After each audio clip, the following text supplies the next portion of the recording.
ታደርጊያችን ሴት ትልልቅ ስራ የሚሰሩ ጠንካራ ትልቅ ቦታ የደረሱ ሰዎች ካያችሁ ከዛ ጀርባ አንድ መልካም እናት አለች። ዋጋ የከፈለች፣ የጠቆረች፣ የተጎሳቆለች፣ እድሜዋን ለልጆቿ የሰጠች፣ እኔ ልልበስ ሳትል ልጆቿን እያለበሰች፣ እኔ ልብላ ሳትል ልጆቿን እያበላች፣ ልጄ ሲያድግ እኔም ያልፍልኛል ብላ ለዚች አጭር ምድር እድሜዋን ሳትቆጥር ግን ልጆቿን ተስፋ አድርጋ የምትለፋ ብዙ እናቶች አሉ። ስለዚህ ለእነዚህ እናቶች እውቅና ልንሰጣቸው ይገባል። በዓለም ላይ የአባቶችና የእናቶች ቀን ይከበራል። ኢትዮጵያ ውስጥ የእናቶች ቀን የሚከበር ደስ ይለኛል።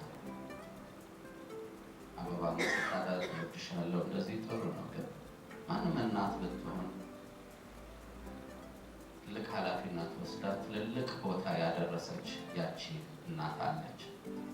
ግን ያቺ እናት ግን ከመመስገን ይልቅ ግን ስትሰደብ ነው።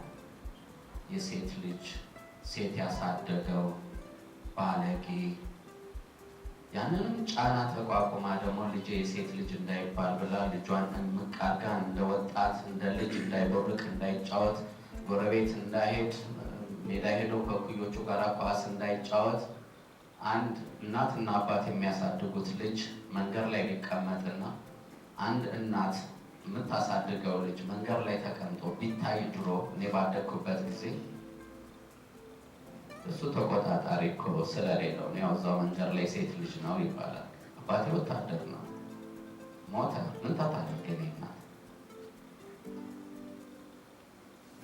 በጤና በህመም ምክንያት ሞተ። ምን ታደርጊያችን ሴት? ለምንድን ነው እሷ ላይ ጫና የሚመጣ? ድንገት መልካም እናት ባታሳድገኝ ከማንም የባሰ ክፉ ሰው ልሆን ይችል ይሆናል። ምክንያቱም እኔ ራሴ ሰርቼ ያመጣሁት ነገር የለም፣ ተሰርተን ነው።